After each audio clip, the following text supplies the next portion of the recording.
El siguiente programa es presentado con el patrocinio de... En un mundo lleno de ruido, a veces necesitamos recordar las verdades que realmente importan. En cada detalle, encontramos la fuerza para enfrentar cada día con fe y esperanza. Celebra momentos especiales regalando mensajes de amor y fe, porque nuestros productos no son solo cosas, son recordatorios palpables de la gracia divina. Haz que cada día cuente. Encuentra la inspiración divina en cada detalle. Escríbenos al 317-427-0754 y descubre cómo estos mensajes pueden ser parte de tu historia. Verdades eternas. Diseños exclusivos. Descubre la paz que solo la música inspirada por Dios puede ofrecer. Sintoniza Verdades Eternas Radio y experimenta la verdadera conexión en sintonía con Dios. Conoceréis la verdad, y la verdad os hará libres.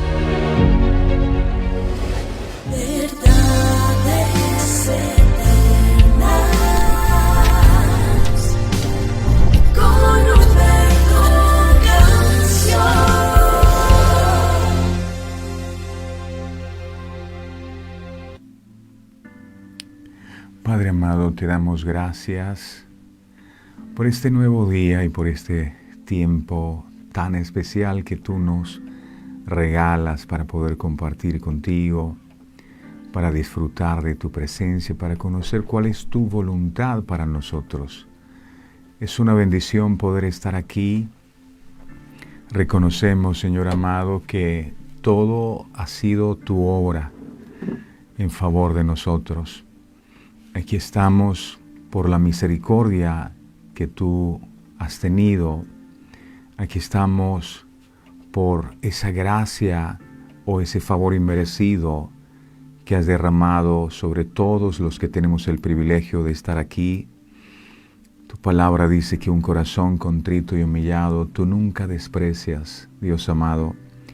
Y así están nuestros corazones ante tu presencia, reconociendo que somos pecadores, reconociendo que cada día te necesitamos más y más. Hay una obra que tú comenzaste a hacer en nosotros y anhelamos con todo el corazón que esa obra tú la sigas perfeccionando, Señor amado. No hay un mejor lugar en donde podamos estar mejor que en tus manos. Por eso nos abandonamos en tus manos, Señor amado, y confiamos en que todo lo que tú haces es bueno, todo lo que tú haces en favor de nosotros es porque nos conviene. Ayúdanos a entender que tú eres más sabio que nosotros, y si hay algo que tienes que quitar de nuestra vida, tú lo vas a hacer, pero lo haces no porque nos odies, lo haces porque nos amas y quieres lo mejor para nosotros. Por eso hoy te decimos quién es el barro para que diga al alfarero lo que ha de hacer. Tú sabes si hay cosas en nuestra vida que tienen que ser cambiadas y quitadas.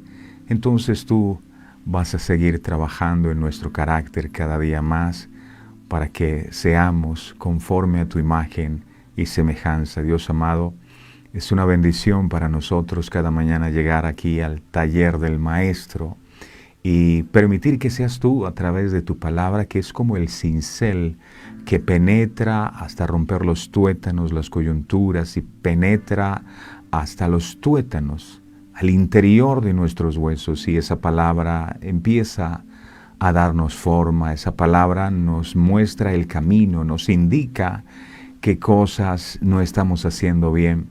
Eso anhelamos con todo el corazón.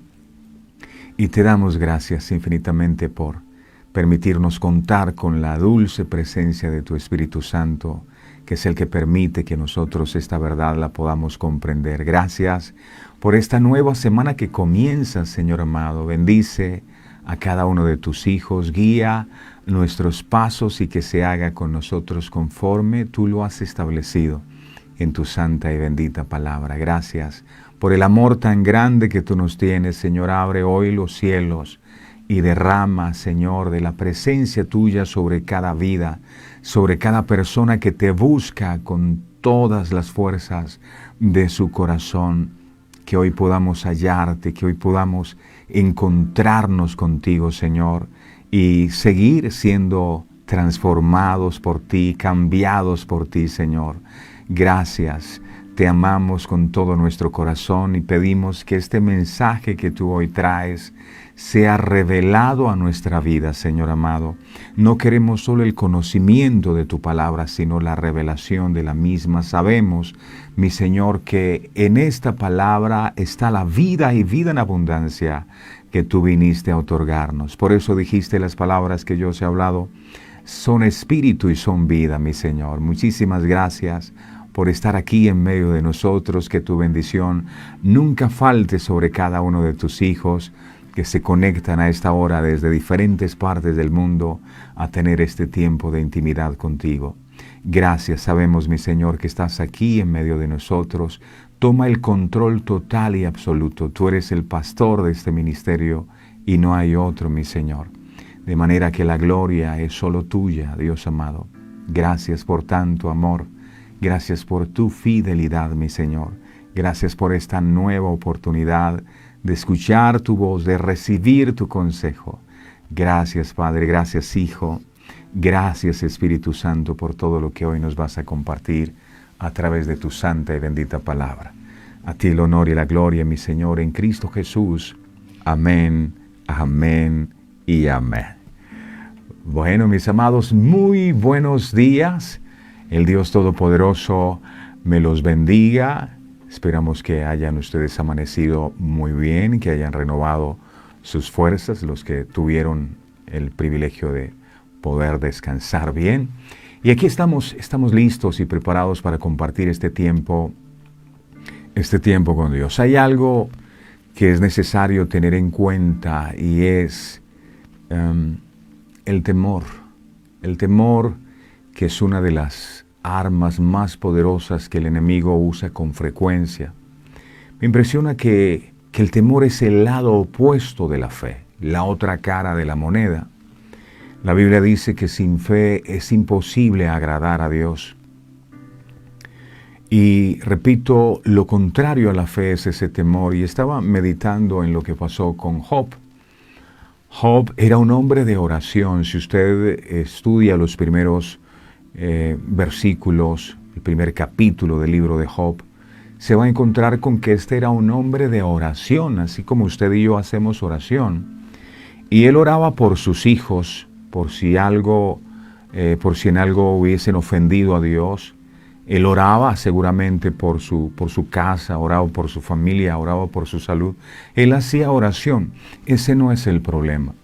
El problema es que él lo hacía pero con temor. Él lo hacía con temor. Y en Job 3:25 dice la Biblia que Job expresó lo siguiente: el temor que presentí me ha sobrevenido.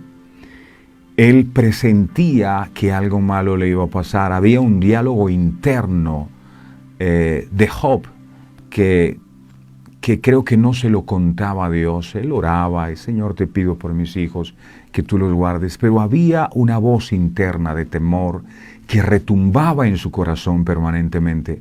Y esa voz le decía: mira, algo malo le va a pasar a tus hijos. Esa voz interna permanentemente le decía: un día de estos todas sus posesiones se van a quemar y las vas a perder. Y ese temor que él tenía se hizo una realidad, porque eso es el temor. El temor es como una especie de imán. Aquellas cosas que tú temes, aquellas cosas que presientes pueden llegar a pasarte, te van a terminar pasando. Entonces todo comenzó, la destrucción de Job comenzó desde el mismo instante en que él abrió su corazón para establecer ese diálogo interno. Así que la exhortación del Señor en este día es que cuidemos mucho con quién estamos hablando y qué es lo que estamos pensando internamente, porque muy posiblemente eso que tanto pensamos no son cosas que vienen de Dios.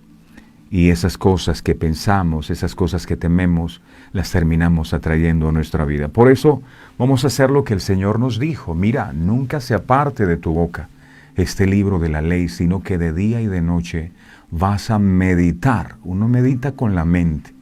Vas a meditar en él para que hagas conforme a todo lo que en él está escrito, porque entonces harás prosperar tu camino y todo te saldrá bien. Cuida qué es lo que hay en tu mente. Tal vez te levantaste en este día pensando lo peor. No. Cambia tu manera de pensar y cree que Dios sigue estando en control y que en tu vida no se hará lo que dicen tus pensamientos o lo que temes. En tu vida se hará lo que dice la palabra. Medita en ella de día y de noche. Si lo que tienes en tu mente no está conforme a la palabra, deséchalo porque no viene de Dios. El Señor te bendiga, el Señor te proteja y te guarde. Dios te abrace con su amor en esta nueva jornada hermosa y maravillosa que comienza.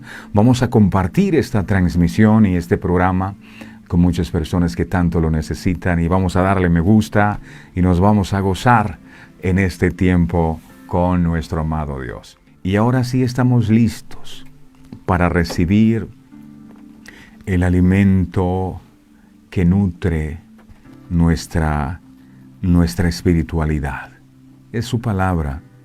Jesús dijo, las palabras que yo os he hablado son espíritu y son vida. Esto que vamos a escuchar aquí es espíritu y es vida.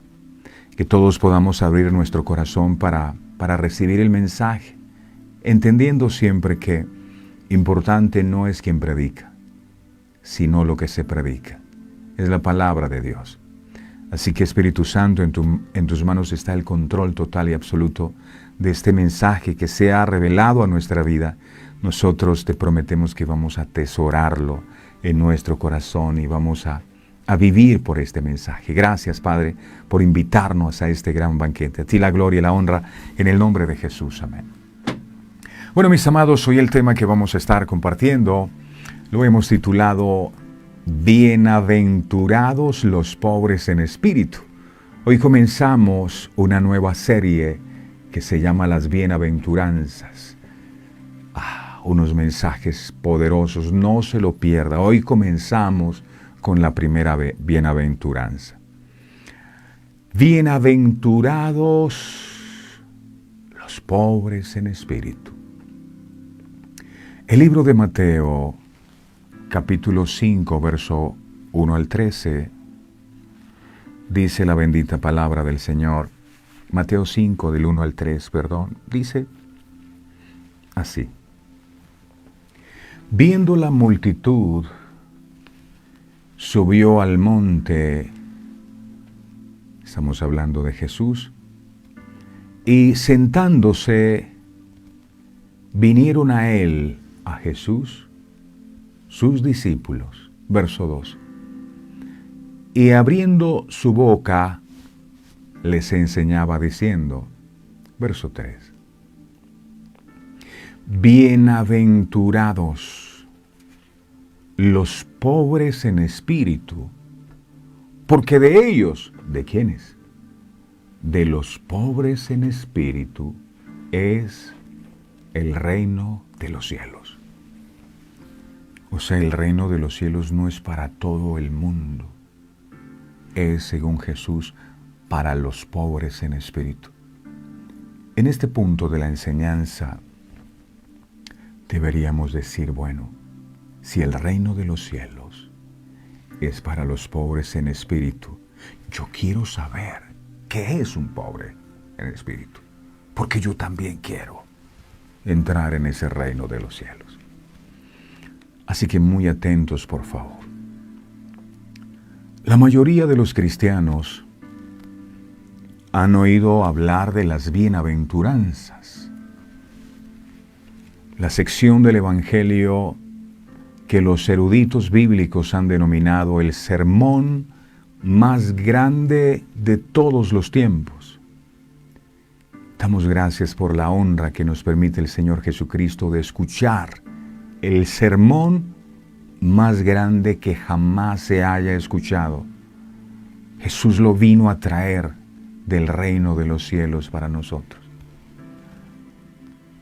Cristo comienza su sermón definiendo qué es la verdadera dicha y felicidad. La palabra bendecido o bienaventurado significa divino o felizmente favorecido, bienaventurado. Las bienaventuranzas no pretenden ser un evangelio de prosperidad ni una receta para el éxito. John MacArthur, teólogo y pastor estadounidense, llamó a las bienaventuranzas, me gusta eso, él dijo, las bienaventuranzas son la descripción, ojo, las bienaventuranzas son la descripción que hace Jesús del carácter de la verdadera fe. Me gustó esa definición. Cristo vino a este mundo con un propósito, nuestra salvación. Él dijo en Juan 10:10 en la parte B, un texto muy conocido, dice Juan 10:10 parte B, comparto con ustedes la versión Biblia latinoamericana, dice, yo he venido para que tengan vida, mire a lo que vino Jesús, y la tengan en plenitud. En otras versiones dice vida en abundancia. Yo he venido para que tengan vida y la tengan en plenitud. Esa vida plena o bienaventuranza comienza con la salvación y continúa con un caminar con Cristo todos y cada uno de los días de nuestra vida. Entonces, las bienaventuranzas nos dan ante todo una imagen de nuestra salvación, de cómo hacer para poder alcanzarla. Y esta continúa con nuestro caminar en Cristo.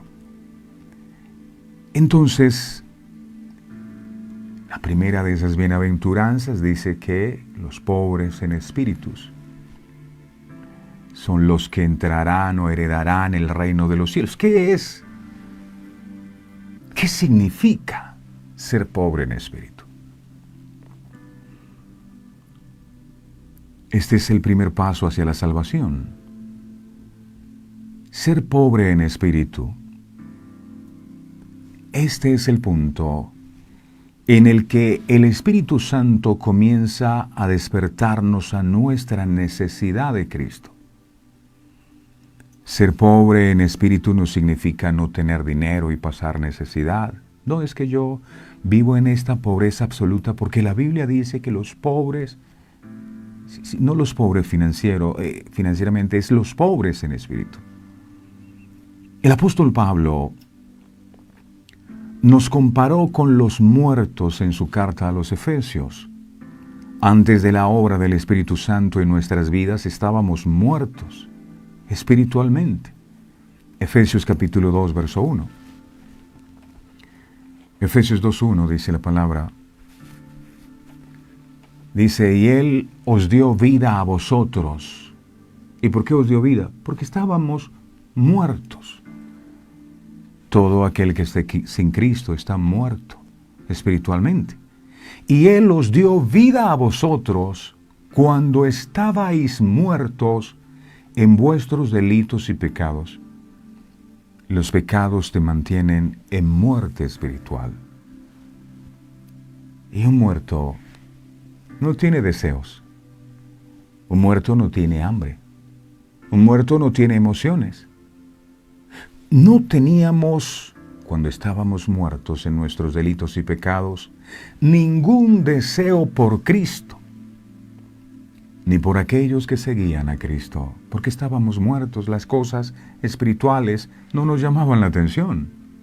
No había ni siquiera ningún sentimiento de remordimiento por nuestros pecados. No teníamos apetito por nada espiritual, santo y bueno en nuestras vidas. Eso no significa que nos hayan privado de la bondad. Hay muchas personas buenas en este mundo. que son las primeras en ser voluntarias en su comunidad, donar generosamente a causas que valen la pena y son conocidas por sus actos caritativos.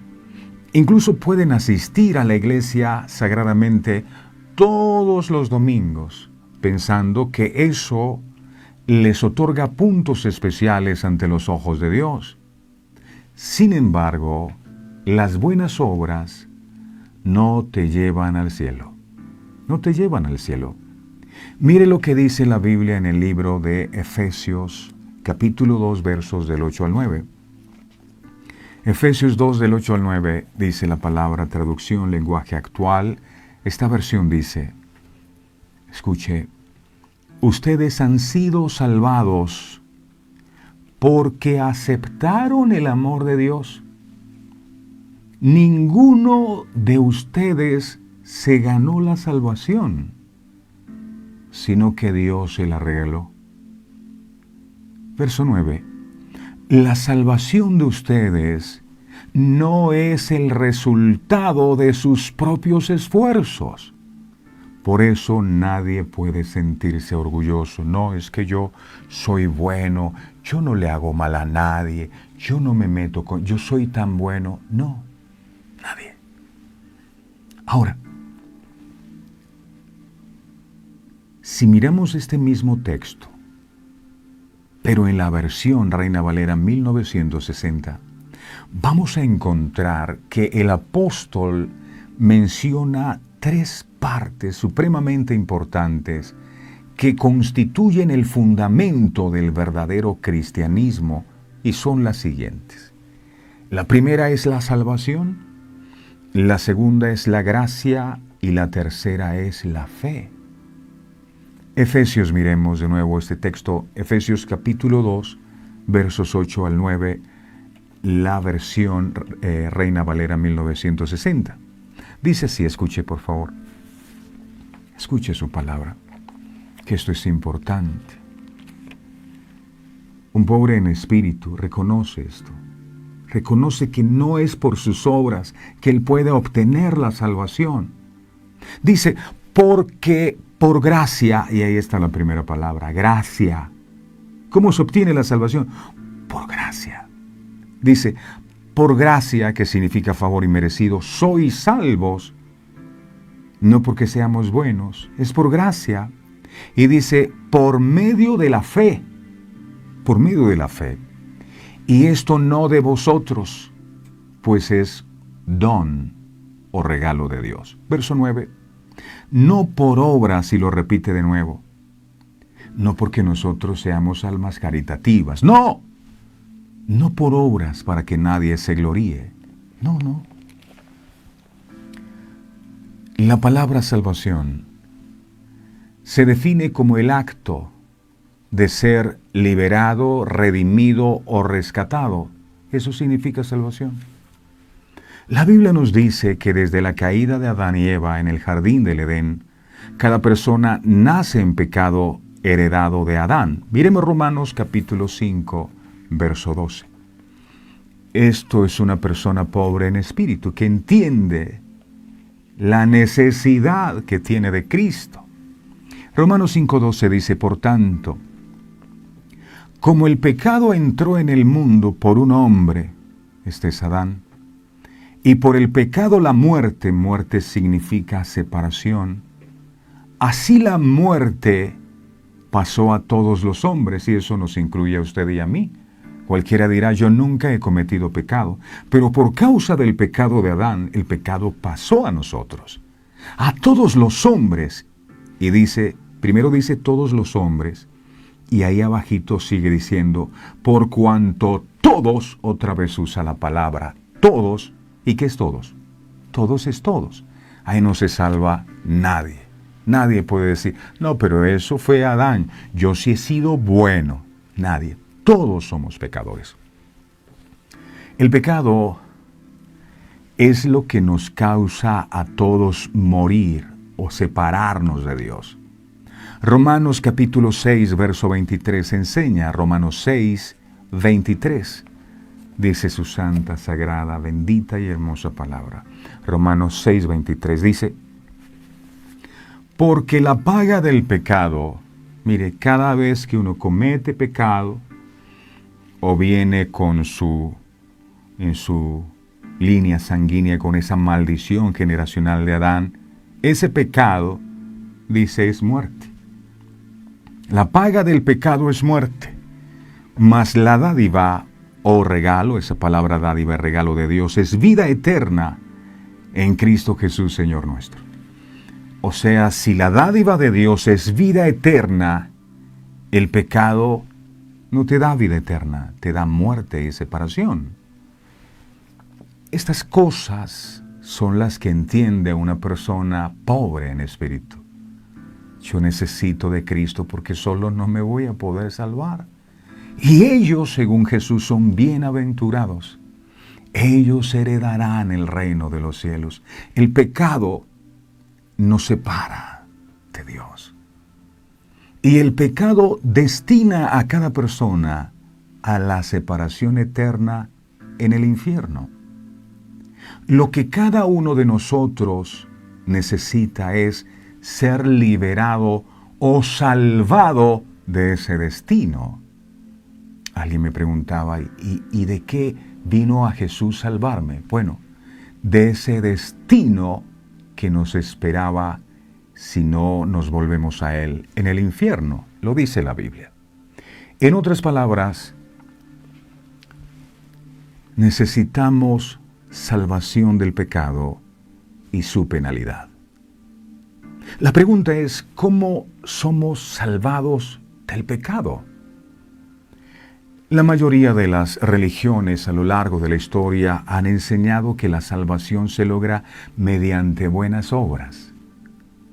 Otras enseñan que los actos de contrición, es decir, lo que sentimos, junto con vivir una vida moral, es la forma de expiar, reparar, pagar o redimir nuestro pecado. El arrepentimiento por el pecado es ciertamente valioso y necesario, pero eso solo no nos salvará del pecado. Podemos arrepentirnos de nuestros pecados, también valioso y necesario, por supuesto, y decidir nunca pecar de nuevo, pero la salvación no es el resultado de nuestras buenas intenciones. El camino al infierno, como dice el adagio popular, está pavimentado, ¿sabe de qué? De mucha gente con buenas intenciones. El cementerio está lleno de gente con buenas intenciones. Pero ahí, no más. Podemos llenar nuestras vidas con buenas obras, pero incluso un pecado nos hace pecadores en la práctica. Y ya somos pecadores por naturaleza. No importa cuán bien intencionados o buenos creamos que somos. El hecho es que simplemente no tenemos el poder ni la bondad para vencer la naturaleza pecaminosa que hemos heredado de Adán. ¿Cuántas veces usted se ha propuesto vivir en rectitud y otra vez usted siente que falla? Esa es la naturaleza. Necesitamos entonces algo más poderoso. Y es aquí donde entra el segundo punto, que se llama la gracia. La gracia. ¿Qué es la gracia? Y esto es lo que entiende o debería entender una persona que es pobre en espíritu. Entiende que su salvación es por gracia, que no se lo merece. Y por eso busca, y por eso se rinde ante la presencia, y por eso ora, y por eso cada día trabaja por ser mejor, porque sabe que no lo puede comprar. Necesitamos la gracia. La gracia de Dios es su favor inmerecido. Ninguno de nosotros, de los que estamos aquí, merecía que el Señor derramara su sangre por nosotros en la cruz. Ninguno. Él lo hizo por amor. Dios, en su favor inmerecido, otorgado a aquellos a quienes ha llamado a la salvación a través de su amor. Mire que dice Efesios 2, 4, 5, y esto es lo que entiende una persona que es pobre en espíritu. Efesios 2, 4, 5. Quiero ser pobre en espíritu. Efesios 2, 4, 5 dice, claro, porque el que no es pobre en espíritu es rico en espíritu. Y el que se cree rico en espíritu no necesita de Dios, porque lo tiene todo espiritualmente hablando. Su bondad, su generosidad le alcanzan para salvarse. El pobre dice, no, yo necesito. Imagine un pobre que no tiene nada. O no sé si usted tiene alguna carencia de recursos. Usted está anhelando, ¿y cuánto diera yo por tener? Bueno, eso anhela el pobre en espíritu. ¿Cuánto anhelo yo la presencia? ¿Cuánto yo anhelo más a mi Salvador? Efesios 2, 4, 5 dice, pero Dios, que es rico en misericordia, por su gran amor con que nos amó. Mire esto, verso 5, qué hermosura. Aún estando nosotros muertos o separados en pecados, nos dio vida juntamente con Cristo, y entre paréntesis dice, y así está en la Biblia. Eso es resaltando, llamando nuestra atención. ¡Ey! Fue por gracia sois salvos. No porque eres bueno, es por la gracia. Es su gracia. Es su favor inmerecido lo que nos salva del pecado. Y esto entiende el pobre en espíritu. Es su gracia. Romanos capítulo 3, verso 24 enseña. Romanos 3:24 enseña, dice, somos justificados, aquí dice, gratuitamente, no tienes que pagar nada, no son tus obras. Somos justificados gratuitamente por su gracia, mediante la redención que es en Cristo Jesús. ¡Wow! Al ser justificados, somos vindicados y considerados sin pecado a los ojos de Dios. Nuestro pecado ya no nos separa de Él y ya no nos condena al infierno. La gracia no se gana por ningún esfuerzo de nuestra parte. No fue porque usted ayunó. Se debe ayunar, sí, pero no fue por eso. No fue por algo que hicimos nosotros. De lo contrario, no se podría llamar gracia, y eso es lo que lleva a muchas personas a veces a creer que Dios está en la obligación de bendecirles. ¿Por qué? Porque es que yo ya cambié este pecado, Señor. Yo veré. Mira todas las oraciones y las veladas y las vigilias que he hecho. A ver. No. Dios no está obligado a darte nada. Ayuna todo lo que quieras, es necesario para agradar a Dios, para soltar ligaduras de impiedad, pero jamás para comprar el favor de Dios. La gracia es gratis. Y esto es lo que entiende una persona que es pobre en espíritu. Esto no lo puedo comprar. La gracia es gratis. Si nuestras buenas obras ganaran la salvación, entonces Dios estaría obligado a pagarnos lo que nos corresponde. Y no es así. De nada hubiese servido que Cristo hubiese venido al mundo si cada uno de nosotros hubiese podido comprar su salvación. Pero nadie, escuche bien, nadie, pero es que Él era una buena persona en esta vida, nadie puede ganarse el cielo. Y las bendiciones de Dios no son su obligación. Esas bendiciones fluyen de su bondad, fluyen de su amor. Por eso muchas personas no buscan de Dios, porque ellos creen que son demasiado buenos. Yo no necesito estar todos los días buscando. No, voy a dormir más porque jugó a la selección. Yo no necesito que me hablen de la bienaventuranza de los pobres. ¿Eso qué es? No importa cuán diligentemente persigamos las obras para ganar el favor de Dios, al final vamos a fracasar. Porque nuestro pecado nos hace tropezar cada vez. Miremos qué dice el libro de Romanos capítulo 3, verso 20 en la parte A. Romanos 3, 20, parte A, dice la palabra. Mire esto.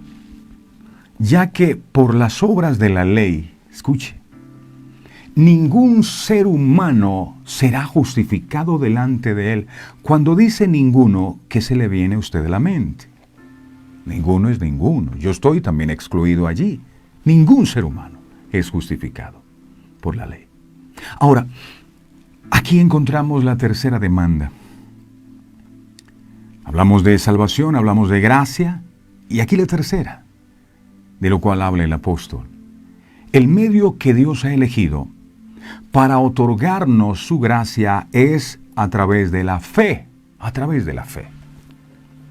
Hebreos capítulo 11, verso 1, enseña Hebreos 11:1, y esto es lo que comprende una persona que es pobre en espíritu.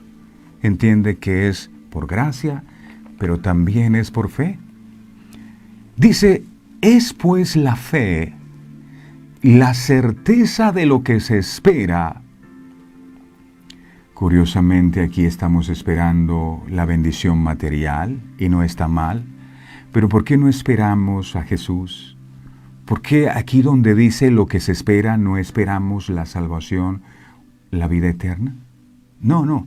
Aquí parece que dijera solamente aquí la bendición que tú esperas. No. Es pues la fe, la certeza de lo que se espera, la convicción de lo que no se ve. La salvación se obtiene mediante la fe en el Hijo de Dios, Jesucristo, y en lo que Él ha hecho, específicamente su muerte en la cruz y su resurrección. Juan 3:16 lo dice, de tal manera amó Dios al mundo, que ha dado a su único Hijo para que todo aquel que en Él cree, hay que creer, esto es fe, cree, tenga vida eterna. No se pierda, mas tenga vida eterna. Pero incluso la fe, aquí viene lo interesante, la fe tampoco es algo que podemos generar nosotros por nuestra cuenta. Es que yo tengo fe. La fe, así como la gracia, son dones o son regalos de Dios. Mire lo que dice el libro de Efesios capítulo 2, verso 8. Mire esto que dice. Efesios 2:8. Dice, porque por gracia sois salvos, dice, por medio de la fe. Y esto no de vosotros, pues es don de Dios. La fe es un don de Dios. La gracia es un don o un regalo de Dios. La salvación es un regalo de Dios. Eso entiende una persona que es pobre en espíritu. Ninguno de nosotros podría producir, si la fe es don de Dios, ninguno de nosotros podría producir el más mínimo acto de fe. Porque la fe, por ser un fruto del Espíritu, es un regalo que Dios otorga. Mas el fruto del Espíritu es amor, es paz, es paciencia. Es fe, es un fruto del Espíritu la fe. No es un fruto de la carne. Entonces eso que yo digo que es fe, no, porque todo lo que yo le pido a Dios, así como yo se lo pido, Él me da porque yo tengo. No. Es una fe carnal. La fe es un regalo de Dios. Viene del Espíritu. Tanto la fe como la gracia salvadora para redimirnos del pecado y librarnos de sus consecuencias son un regalo de Dios. Y esto es lo que entiende una persona pobre en espíritu. Una persona pobre en espíritu no se las da de que soy el hombre y la mujer de fe, no. Él entiende que esa fe es un regalo de Dios y sin que Dios le dé ese regalo no podría tener fe. Esto le hace pobre en espíritu. Yo necesito fe. Yo necesito de tu gracia. Yo necesito de tu salvación. Estoy en bancarrota espiritual. Así Dios nos salva por su gracia a través de la fe que nos da. Cuando nosotros entendemos esto es lo que nos lleva a apasionarnos por Dios. Esto es lo que nos lleva a buscar a Dios todos los días con todas las fuerzas de nuestro corazón. Esto nos lleva a entender que nada merecemos, que todos los días lo necesitamos a Él. Y los pobres en espíritu, dijo Jesús, son bienaventurados, porque ellos heredarán el reino de Dios. Estas personas que reconocen su necesidad espiritual heredarán el reino de Dios. Tanto la gracia como la fe son dones, son regalos. Miremos Salmos 3:8, por favor. La salvación también es un regalo. Salmos 3:8. Es un regalo de Dios. Dice, la salvación es del Señor.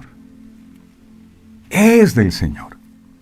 Él es el que la da. Entonces, el pobre en espíritu sí sabe que la salvación es de Él. Reconoce su necesidad de Él. Por gracia, recibimos la fe que nos permite creer que Dios ha enviado a su Hijo Jesucristo a morir en la cruz y proporcionar la salvación que no podemos lograr por nuestra cuenta. No, Jesús como Dios, hecho carne, es el autor y consumador de esa fe. Se refiere a la obra que Él hizo en la cruz. Hebreos capítulo 12, verso 2. Dice Hebreos 12:2. Mire, puestos los ojos en Jesús, no en usted mismo, no es que yo tengo una fe, no, esa fe no. Puestos los ojos en Jesús, Él, Jesús, es el autor y consumador de la fe. Él la hizo y Él la llevó a cabo. El cual por el gozo puesto delante de Él sufrió la cruz. Es la obra de la cruz. Allí es donde debemos poner nuestros ojos, no en lo que nosotros, en las buenas obras que nosotros podamos realizar. La fe es mirar. La fe que te lleva a la salvación es aquella que te permite mirar a Cristo en la cruz como tu Redentor. Sufrió en la cruz menospreciando el oprobio y se sentó a la diestra del trono de Dios. Esa es la fe verdadera. Esa es la fe verdadera. No la fe para acumular milagros. Mira todo lo que yo he conseguido, soy un hombre de fe. Si no te ha alcanzado para creer que Cristo murió por ti en la cruz del Calvario, tu fe es falsa. Tu fe es más una ilusión. Es carnal. La fe es creer que Cristo murió por mí. Él es el autor de la fe. Lo que Él hizo en la cruz es lo que tiene que producir en mí fe de creer que hay un mañana en la eternidad con Él. Al igual que el autor, porque dices el autor y consumador de la fe, al igual que el autor de un libro, Él lo crea desde cero, ¿verdad? Jesucristo escribió con tinta de sangre, ¿verdad? Con su propia sangre. Escribió la historia de nuestra redención desde el principio hasta el fin. Mire qué dice Efesios, capítulo 1, versos 4 al 6. Esto es lo que entiende una persona que es pobre en espíritu, llamada por Jesús bienaventurado. Efesios 1, 4, 6 dice la palabra: según nos escogió en Él antes de la fundación del mundo. ¿Para qué? ¿Para que fuésemos millonarios? No, para que fuésemos santos y sin mancha delante de Él, en amor habiéndonos predestinado para ser adoptados hijos suyos por medio de Jesucristo, según el puro afecto de su voluntad, para alabanza de la gloria de su gracia, con la cual nos hizo aceptos en el amado.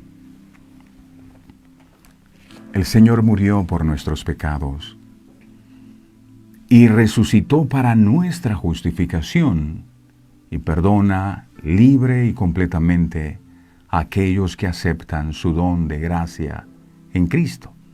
Y esa aceptación viene a través de la fe. Es la certeza de lo que espero. Espero ser aceptado por Cristo. Espero estar en la eternidad con Él. Y tengo esa convicción de que así será, porque creo en la obra de la cruz. Podemos concluir entonces que ser pobre en espíritu, No es no tener dinero, no tener donde caerse muerto. Ser pobre en espíritu es entender nuestra condición de pecadores. Ser pobre en espíritu es entender que la salvación se recibe por gracia y se recibe por fe. Ser pobre en espíritu significa entonces que hemos llegado a la comprensión de que no hay nada espiritualmente bueno en nosotros. Eso es ser pobre en espíritu. Piensa en una persona pobre. Generalmente vive con muchas carencias, con mucha necesidad. Un pobre en espíritu tiene carencias espirituales. Un pobre en espíritu vive en necesidad espiritual y por eso todos los días busca. Y por eso todos los días lee la palabra y por eso todos los días se acerca al Señor, hace oración, porque Él necesita, tengo una necesidad. El pobre en espíritu es aquel que sabe que es como un leproso, que desea ser curado. Pero de nada de lo que hacemos o de lo que hace el leproso alivia sus dolorosas llagas. Imagínese un leproso, ese dolor, ver cómo la piel se le va cayendo en pedazos y cuando estamos en pecado somos como leprosos también. El problema es que si somos ricos espirituales y no pobres en espíritu, nos acostumbramos a la lepra y convivimos con ella y nos sentimos bien. El pobre en espíritu dice, yo tengo necesidad de Cristo. Y ocurre algo a medida que nos acercamos más a Dios, que nuestra relación con Él va creciendo, uno empieza a descubrir más cosas que antes las veía como normales, ahora no. Ahora uno se siente mal por eso. Y uno por lo menos dice, ¿yo por qué estaba actuando así? Y es una búsqueda constante de querer agradar al Señor. Señor, yo tengo necesidad de ti. No he comido, Señor. Aquí tienes el pan nuestro de cada día. Según el profeta Isaías, esta es la condición en la que los seres humanos se encuentran sin Dios. ¿Quiere mirar usted, según Dios, cómo nos encontramos nosotros? Isaías capítulo 1, versos 2 al 6. Así Dios nos ve. Mire, dice Isaías 1, 2, 6. No, pero yo quedé bien porque mira ese nuevo corte de cabello que me hice. Mira la ropa que uso. No, así nos vemos. Mire, oíd cielos y escucha tu tierra. Porque habla Jehová. Crié hijos y los engrandecí, y ellos se rebelaron contra mí. Verso 3. Esto es triste porque los animales son más obedientes. Entraron de dos en dos al arca los animales y los seres humanos no quisieron oír a Noé cuando les predicaba. Algo está pasando aquí. Y aquí está diciendo el Señor lo mismo. Mira, el buey, o el burro, o la vaca, o el perro, conoce a su dueño. Y el asno, el pesebre de su Señor, Israel no entiende. Mi pueblo no tiene conocimiento. Verso 4. Oh, gente pecadora, pueblo cargado de maldad, generación de malignos, hijos depravados, dejaron a Jehová. Provocaron a ira al Santo de Israel, se volvieron atrás. Verso 5. ¿Por qué querréis ser castigados aún?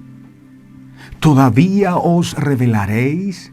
Y dice, toda, y toda es toda. Mire la condición del ser humano sin Cristo. Toda cabeza está enferma. ¿Por qué está la cabeza enferma? Porque hay alguien que quiere hacer siempre pensando en robar, en asesinar. La cabeza está enferma.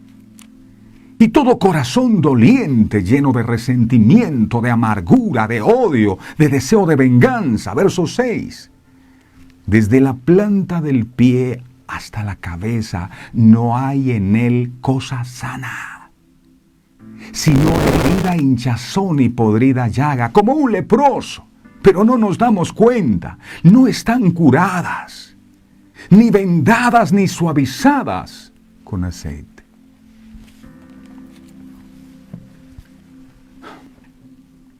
Somos pobres en espíritu cuando nos damos cuenta que estamos espiritualmente en bancarrota, saldo en rojo, que lo debemos todo, hasta nuestra propia vida a Cristo, y que no hay nada, escuche, no hay nada que podamos hacer para remediar nuestra difícil situación ante el trono blanco de Dios el día que tengamos que comparecer allí. A este tipo de personas es a las que el Señor Jesucristo llama bienaventurados los pobres en espíritu. Son aquellos, los pobres en espíritu, aquellos que se sumergen a sí mismos en la gracia o favor inmerecido de Dios. Señor, no lo merezco, yo te necesito. Son los pobres en espíritu, quienes reconocen de forma personal que sin la intervención de Dios estaremos excluidos de su gloria eterna. Romanos 3:23 dice, Romanos 3:23, dice, por cuanto todos pecaron y están, tiempo presente, no dice estuvieron, están destituidos de la gloria de Dios. Imagínese partir de este mundo y encontrarnos con que estamos destituidos de la gloria de Dios. Esto es lo que entiende un pobre en espíritu. Un punto clave para entender este versículo es su contexto. Los versículos 21, 22 y 23 se combinan para señalar que todas las personas, sin distinción, son igualmente merecedoras de la ira de Dios por sus pecados. Y todas las personas que son justificadas sin distinción son justificadas por medio de Jesucristo. Miremos el contexto, Romanos 3, vamos a mirar desde el 21 al 23. Romanos 3, desde el 21 al 23. Aquí dice, pero ahora, aparte de la ley, se ha manifestado la justicia de Dios, testificada por la ley y por los profetas. Verso 22.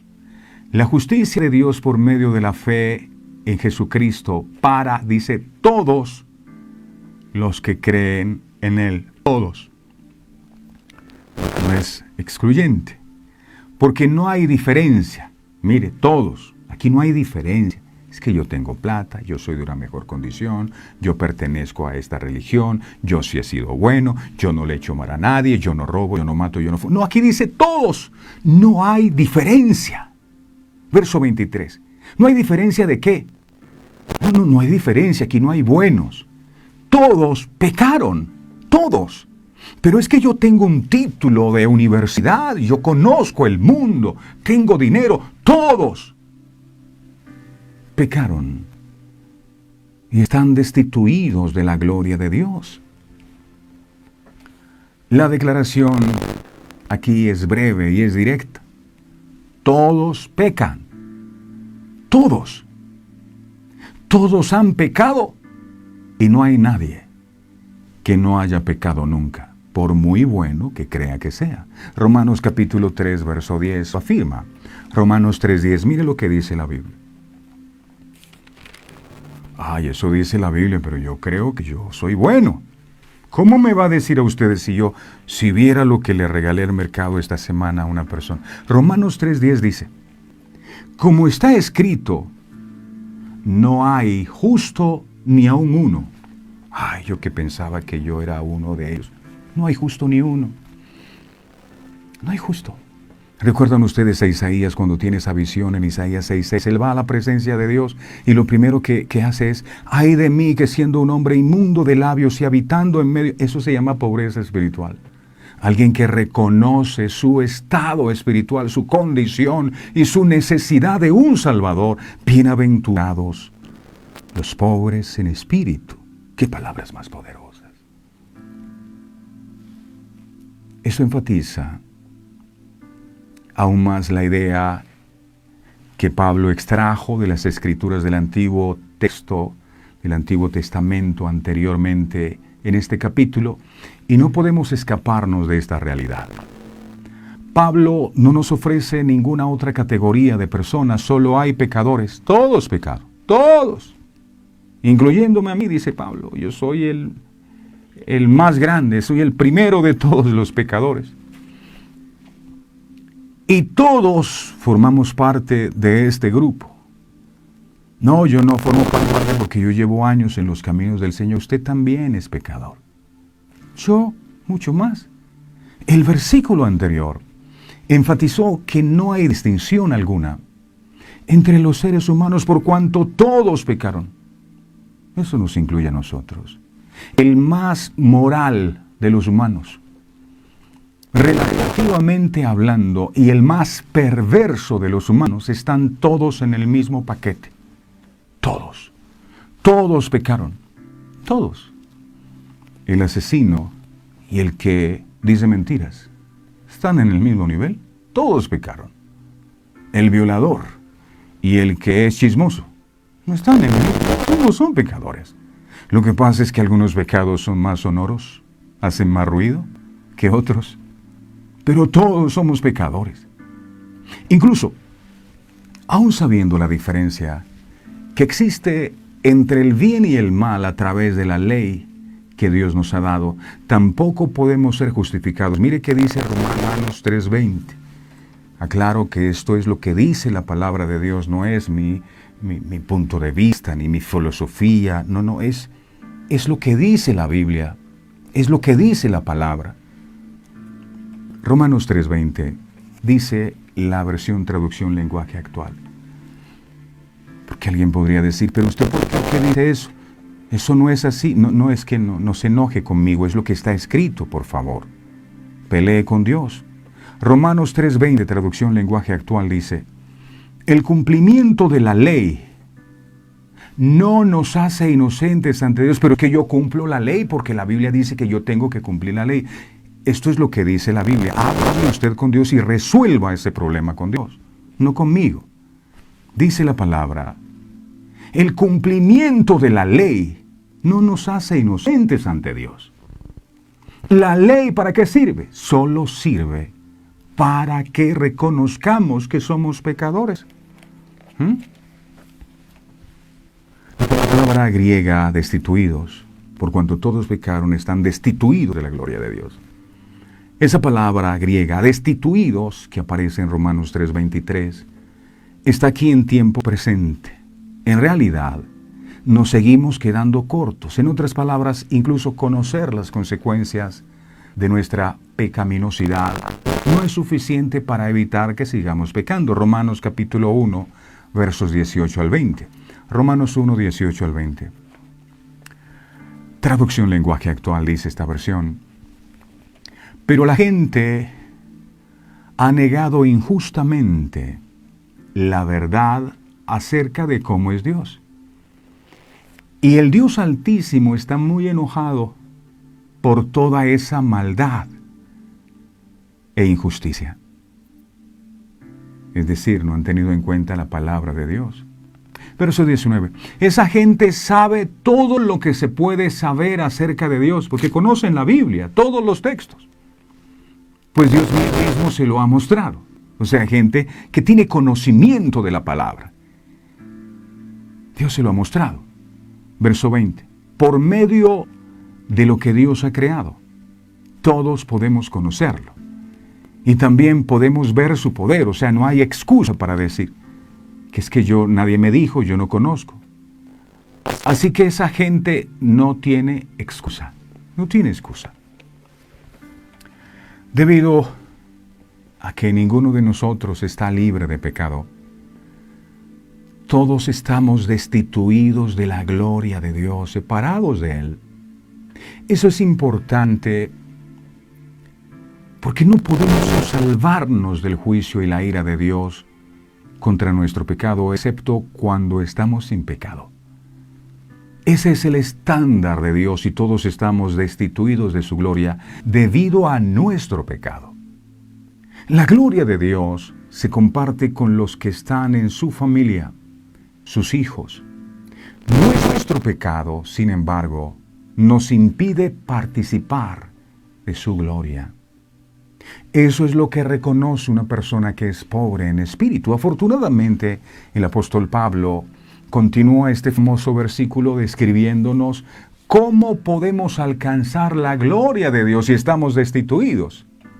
¿Cómo podemos entonces, si estamos destituidos, alcanzar la gloria después de todo? Miremos Romanos capítulo 3. Continuemos la secuencia.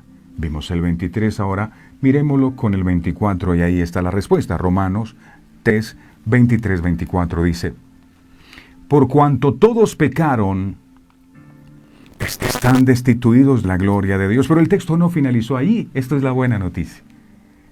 Es decir, hay esperanza. Y esto es lo que entiende una persona pobre en espíritu. Hay esperanza. Estoy destituido de la gloria de Dios, pero aquí no acaba todo. Verso 24. Siendo justificados gratuitamente por su gracia. Lo repite de nuevo. Mediante la redención que es en Cristo Jesús. Estábamos destituidos, pero gracias a la obra de Jesús, nuestros pecados pueden ser perdonados y ahora sí podemos ser reconciliados con el Padre. Esto es lo que entiende una persona pobre en espíritu.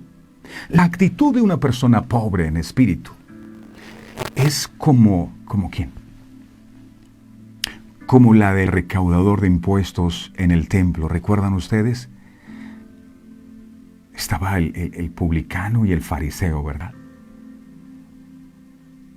Estaban orando delante de la presencia. Pero este hombre lo encontramos postrado de rodillas, mientras uno estaba de pie, diciendo: Señor, yo no soy como este pecador. Yo doy los diezmos de todo. Este hombre diezmaba. Este hombre ayunaba. Y ni los diezmos ni el ayuno le sirvieron. Porque no tenía una actitud correcta. Porque no era un pobre en espíritu. Él se creía rico. Yo soy bueno, Señor. El otro no. El otro reconocía su bancarrota espiritual, su necesidad de perdón, su necesidad de un Salvador. Entonces, postrado de rodillas en el piso, golpeando su pecho, decía: Dios, ten piedad de mí, pecador. Eso es el pobre en espíritu. Miremos esto. Lucas capítulo 18, versos del 9 al 14. Me gustó esta versión, traducción lenguaje actual. Mire lo que dice. Lucas 18, del 9 al 14, dice así. Dice: una vez Jesús estuvo hablando con unas personas, de esas que se creen muy buenas y que siempre están despreciando a los demás. Ay, cuánta gente pecadora en el mundo. A estas, Jesús les puso este ejemplo. Verso 10. 2 hombres fueron al templo a orar. Uno de ellos era fariseo y el otro era cobrador de impuestos. Verso 11. Puesto de pie, el fariseo oraba así: Dios, te doy gracias porque no soy como los demás hombres. Mira a los borrachos, los idólatras. Mira a los homosexuales, esos sí son pecadores, yo no. Yo soy como los demás hombres. Ellos son ladrones y malvados. Y engañan a sus esposas. Son infieles, son adúlteros con otras mujeres. Tampoco soy como ese cobrador de impuestos, ladrón. Verso 12. Yo ayuno y empieza a exponer su bondad y a enumerarla delante de Dios. Mira lo bueno que yo soy, Señor. Yo ayuno 2 veces por semana. Y uno ve a una persona 2 veces por semana ayunando. ¿Sabe que hay gente que ayuna 2 veces por semana? Pero no reconoce su pobreza espiritual. Yo ayuno 2 veces por semana. Y te doy la 10ª parte de todo lo que gano. Doy el diezmo de todo. Verso 13. El cobrador de impuestos, en cambio, dice la Biblia, se quedó un poco más atrás. Esta es la actitud de una persona pobre en espíritu. Y lo tremendo es que este tipo de personas son las que heredan el reino de los cielos. Yo quiero esto. Ni siquiera se atrevía a levantar la mirada hacia el cielo, imagínense eso, sino que se daba golpes en el pecho y decía: Dios, ten compasión de mí y perdóname por todo lo malo que he hecho. Verso 14. El otro se creía bueno porque ya ayunaba. Verso 14. Cuando terminó de contar eso, Jesús les dijo a aquellos hombres: les aseguro que cuando el cobrador de impuestos regresó a su casa, Dios ya lo había perdonado. Pero al fariseo no, al que se creía bueno. Porque los que se creen más importantes que los demás son los menos valiosos para Dios. Es decir, los que no reconocen su bancarrota espiritual. En cambio, los más importantes para Dios, dijo Jesús, son los humildes, los que reconocen su necesidad de Él. Ser pobre en espíritu es una confesión honesta de que somos pecadores y plenamente carente de virtudes morales necesarias para agradar a Dios. Sé propicio a mi pecador. Ser pobre en espíritu es lo opuesto a la arrogancia, a la altivez, al orgullo, que nos hace creer que somos tan buenos, ya no fallamos, ya no pecamos. No. Tú sabes que luchas con ciertas áreas en tu vida, aún. Y mientras estemos en este cuerpo, seguiremos luchando. Pero el pobre espiritual reconoce su necesidad. Yo te necesito. Ayúdame porque solo no puedo hacerlo. La necesidad de un Salvador. Ser pobre en espíritu, en su forma más profunda, es reconocer nuestra necesidad desesperada de Dios. Jesús está declarando que es bienaventurado o una bendición reconocer nuestra necesidad de ser llenos de la gracia de Dios. Eso es ser pobre en espíritu. Por tanto, al inicio del Sermón del Monte, aprendemos que no tenemos los recursos espirituales en nosotros mismos para poner en práctica las enseñanzas de Jesús. No podemos cumplir el llamado de Dios por nuestras propias fuerzas. Bienaventurados los pobres en espíritu, aquellos que se dan cuenta de que están en bancarrota espiritual, porque esta comprensión de su verdadera naturaleza pecaminosa es lo que los lleva a buscar a Dios en verdadero y genuino arrepentimiento. Los pobres en espíritu son aquellos que saben que para alcanzar el propósito para el que fueron creados, lo que deben hacer y deben ser, necesitan la ayuda del Señor. No puedo sin ti, separado de ti nada puedo hacer. Yo te necesito cada día más. Gran parte del resto de las bienaventuranzas destruye una idea que nos ha vendido el mundo. Una idea con la que el enemigo nos ha estado engañando a nosotros mismos. Y esa idea dice que somos capaces de obtener un estado de bienaventuranza. Es decir, tú puedes ser bendecido, hermano. El Señor te empodera ahora para que tú conquistes, para que tú seas, para que tú le demuestres al mundo el poder y la autoridad y la gente. Aleluya. No. El pobre en espíritu reconoce que sin Cristo es nada. No podemos ser bendecidos por nuestra propia cuenta, ni podemos ser salvados por nuestras buenas obras. El pobre en espíritu reconoce que no hay un error más grande que esta forma de pensar. Las bienaventuranzas buscan producir en nosotros una pobreza genuina de espíritu, que nos lleve a reconocer todos los días de nuestra vida una real necesidad de Dios. Termino con esto. Quien su necesidad espiritual logra reconocer, bienaventurado ha de ser. Eso dijo Jesús. Qué privilegio, Señor, que nosotros hoy, al igual que aquellas personas en la antigüedad, cuando tú estuviste en medio de nosotros en este mundo, tengamos también el privilegio de escuchar este mensaje tan poderoso. Y por ahí comenzó las enseñanzas, Jesús, por las bienaventuranzas. Y lo primero que dijo fue: bienaventurados. El mundo te dice que ser bienaventurado es ser exitoso, es tener dinero, es ser famoso, es tener el reconocimiento, es tener los mejores carros. No, eso no es bienaventurado. Los verdaderamente bienaventurados son los pobres en espíritu. Ellos, dijo Jesús, heredarán el reino de Dios. ¿Qué palabras más poderosas que aún con el paso del tiempo siguen retumbando en nuestros corazones y haciéndonos entender esta verdad tan profunda?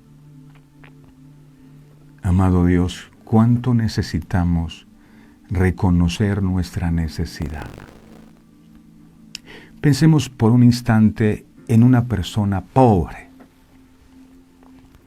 en una persona que no tiene nada que comer. Pensemos en una persona que se levantó hoy y ve a su cocina y no hay nada en el fogón. No hay pan, no hay leche, no hay panela, no hay nada. Y lleva varios días así. Ha salido muchos días a la calle tratando de encontrarle sustento y no hay nada. Siempre regresa con las manos vacías y se ha comido todo lo que tenía y ahora tiene hambre. Mucha hambre. Anhelando un pedazo de pan aunque sea reseco. Ese tipo de hambre espiritual es la que nosotros necesitamos tener, Dios amado, y te pido con todo mi corazón que pongas en nosotros ese tipo de hambre que nos lleve a buscar tu palabra para alimentarnos de ella hasta saciarnos y nunca cansarnos, porque reconocemos que esta salvación es un regalo tuyo, al igual que tu gracia y la fe. Solos no podemos salvarnos sin tu intervención. Ayúdanos a reconocer nuestra necesidad de ti. Coloca hambre genuina. Coloca en este día sed genuina. Por eso tú dijiste, el que tenga sed, que venga a mí y beba. Y a veces el mundo no viene a la fuente, porque las cosas del mundo lo han saciado. Y otros esperan ser saciados por las cosas del mundo. Pero hoy hemos entendido que ¿quiénes son los verdaderamente bienaventurados? Los pobres en espíritu. Aquellos que reconocen su condición delante de ti y que se arrepienten y que piden perdón y que tienen un corazón contrito y humillado, que se duelen por haberte fallado. Dame ese tipo de corazón, Dios amado. Gracias por enseñarnos la manera cómo podemos entrar al reino de los cielos. Gracias por comenzar estas bienaventuranzas enseñándonos cuáles son las personas que entran al reino de los cielos y cuáles son los requisitos que se necesitan. Ser pobre en espíritu y reconocerte a ti como nuestro Salvador, Dios amado. Y sé que estás trayendo en esta misma hora esa convicción a nuestro corazón. Haz de nosotros personas que te busquen sin descanso, que te amen y que reconozcan como aquel hombre postrado a los pies que somos pecadores y que es por tu gracia que estamos de pie aquí y que es por tu gracia que recibimos lo que recibimos, que todavía hay cosas en nuestro corazón que tienen que ser cambiadas. Nadie puede decir que ya está perfecto. Nadie. Porque si lo dices es porque hay orgullo en su corazón. Nadie está perfecto. Todos necesitamos cada día más de ti. Sé propicio a nosotros, pecadores. Y que así como este hombre descendió a su casa justificado y perdonado, nosotros también podamos alcanzar ese don y ese regalo que tú nos otorgas. Gracias, bienaventurados los pobres en espíritu. Gracias, Padre. Gracias, Hijo. Gracias, Espíritu Santo. Amén, amén y amén. Una persona pobre en espíritu es una persona con necesidad de Dios. Y le pedimos al Señor con todo el corazón que todos los días nos siga dando más necesidad de Él. Yo quiero más de ti, Señor. No olviden suscribirse, por favor, mis amados, a nuestro canal de YouTube, que aparece en pantalla, activar la campanita de notificaciones y visitar nuestro sitio web para que disfruten de todos los contenidos que a diario publicamos. Un abrazo fraterno a todos y no olviden, quien su necesidad espiritual logra reconocer, bienaventurado ha de ser. El Señor les bendiga a todos. Este programa fue presentado con el patrocinio de... En un mundo lleno de ruido, a veces necesitamos recordar las verdades que realmente importan. En cada detalle, encontramos la fuerza para enfrentar cada día con fe y esperanza. Celebra momentos especiales regalando mensajes de amor y fe, porque nuestros productos no son solo cosas, son recordatorios palpables de la gracia divina. Haz que cada día cuente. Encuentra la inspiración divina en cada detalle. Escríbenos al 317-427-0754 y descubre cómo estos mensajes pueden ser parte de tu historia. Verdades eternas. Diseños exclusivos. Descubre la paz que solo la música inspirada por Dios puede ofrecer. Sintoniza Verdades Eternas Radio y experimenta la verdadera conexión en sintonía con Dios.